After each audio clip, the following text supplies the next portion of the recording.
G'day everybody, my name's Chris, this is Let's Walk. Today I wanted to talk about what role pets play in your life, especially around the family and around mental health as well.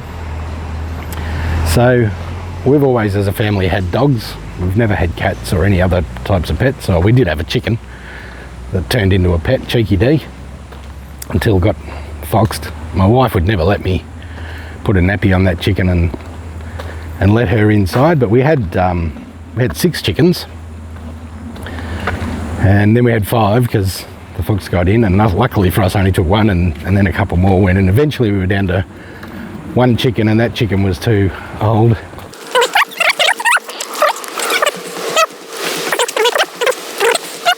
Cheeky D, who eventually got taken by the fox and was never allowed in the house as part of the family. But Cheeky D became best friends with our Aussie Shepherd, Indy Windy, and they spent a lot of time together before Indy was inside one night because it was cold, and Cheeky D was asleep on the back doorstep and Fox came and got her. So since then Indy's passed and we've now got a couple of boys. We got Bert, the chocolate Labrador, who's pretty aloof and he would say he's pretty cool. And we got Gus, the Aussie Shepherd, who's crazy, absolutely mad.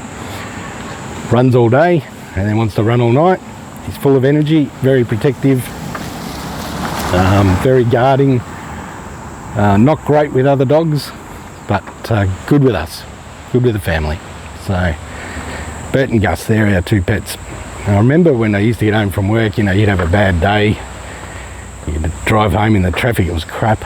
You get home and there was our Indy Windy, and I'd walk in and she'd walk halfway to me. With Indy it was always conditional, her love was always a bit on her terms, and she'd get halfway to me and then roll over onto her back and present her very, very fluffy stomach, and I'd get down there and give her a good rub for a few minutes, and that was Indy's way of greeting me, and she greeted me that way pretty much every day for over the years that we had her. Gus and Bert are the same. Someone comes through the door and they're straight at them. Tails wagging. Wow, Bert's tail wagging. Gus doesn't have a tail, not docked, born like that. Half the litter with no tail, half the litter with, which is the way for Australian Shepherds in Australia. So Gussie doesn't have a tail by birth, and morning. Beautiful day for a walk. Thank God the rain stopped. Wait inside for 3 days. Exactly, I'm getting cabin fever on the same. A lot of people out this morning because it's been raining for 5 days solid. So what role do those pets play in your life? They work their way into your friend group, and your dog becomes, they say it's man's best friend. I can tell you now, our dogs are also women's best friends. They wouldn't go anywhere without my wife. They love the kids.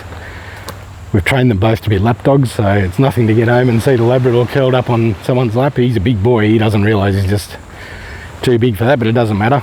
That's what he wants to do. So what role do they play in making sure that your mental health is in a good place? And they bring you so much happiness, and that's what it's all about, whether it be you're taking them from a walk or whatever it is that you might be doing. So lots of people go past them. Morning. So in our case, it was always good to have dogs around the kids. When our kids were growing up, we had a black Labrador and a golden retriever before Indy. They were both quite old. Eventually it just ended up the golden retriever, a beautiful dog, and she would just lie with the kids and let them do whatever they wanted to her, the poor thing. Dogs play a really, really important role in making sure that there's balance, I think, in your life, because you have to give them attention. You have to feed them, you have to let them out when they want to go out. And the beautiful thing about a dog in my opinion, is they give you back, unlimited love. There's never a stage if I click my fingers or do a little whistle or say Gus, or even if I say Bert, Gus will come running because he just wants the attention. He always wants a pat and a scratch and to sit by your feet, or he'd be, in my opinion, he'd be the perfect dog to take out with you all day if that was the sort of job you had. I don't think he'd like sitting in a car all day, but he'd want to be around it. At the little golf club I'm a member at, one of the greenskeepers has a dog that is just always with him, always running along beside the tractor or the golf cart or the mower or the whatever it might be. And she'll sit and wait for him, and then when he plays, it's the same deal. Follows him around the course.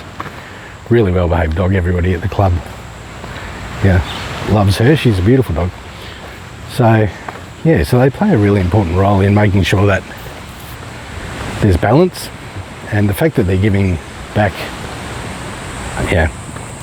boundless amounts of energy and love and making you play with them is a good thing. Keeps you healthy and your mind occupied and keeps your mind away from other things. There's nothing better than maybe a movie night with the family, and where are the dogs? Here they come, jumping up on the couch, or they're sitting at your feet, or they're in the beanbag, or wherever it is they decide that they're going to be.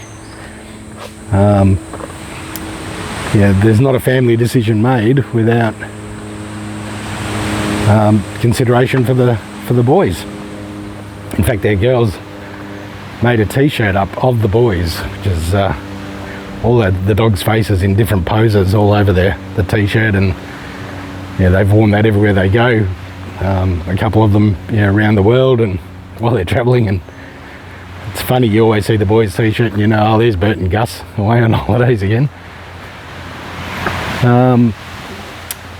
We prefer to have a couple of dogs, and this is the first time we've actually ever had boy dogs, so that's been a little bit different for us, but we've really enjoyed it. Apart from leading up to when they got spayed, when they were on heat, and they weren't on heat, but other dogs in the area were on heat, and they were ready to go. Morning.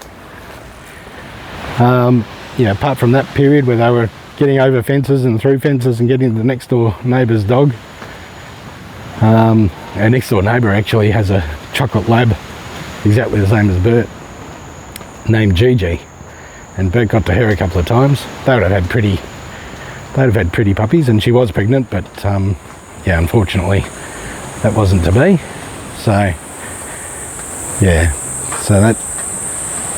that was the end of that for Bert. But you get home at night, you see the boys or girls or whatever pet it is that you've got, be it a cat or whatever it is, and it's really important just to take 5 or 10 minutes to enjoy their company as much as they're enjoying yours, because as soon as they see humans, our dogs in particular, they're up for a play, or they want to have a pad, or they want to go in the backyard and throw a toy or a ball or chase something around, go for a walk, whatever it might be. We're coming back up to the little creek, which is flowing because, like I said, it's been raining for 5 days solid.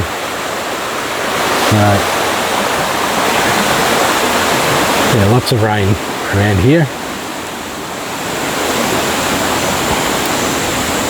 Heading back from the beach toward the walking track now. So I couldn't recommend having pets enough. Growing up in my family, we always had dogs and cats around the house. My wife isn't so much of a cat fan. I'm not really a cat fan either. So we've settled on dogs. We've got loud dogs, energetic dogs, dogs that really want to tear the place up, so to speak. But they're good boys, so I can highly recommend it. The most important thing is they do make you feel good. They give you attention, unlimited attention. They love you unconditionally, and they make you feel good. and that's why we have a pet.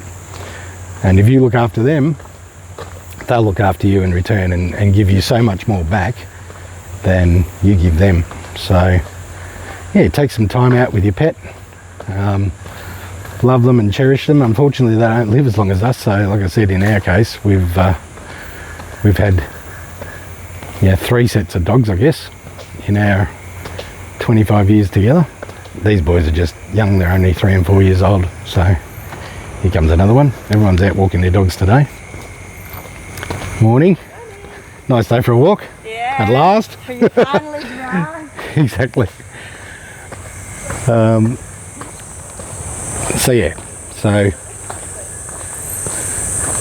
embrace them. Yeah, once the kids are gone, the kids are initially what give you back that unlimited attention and rely on you so much.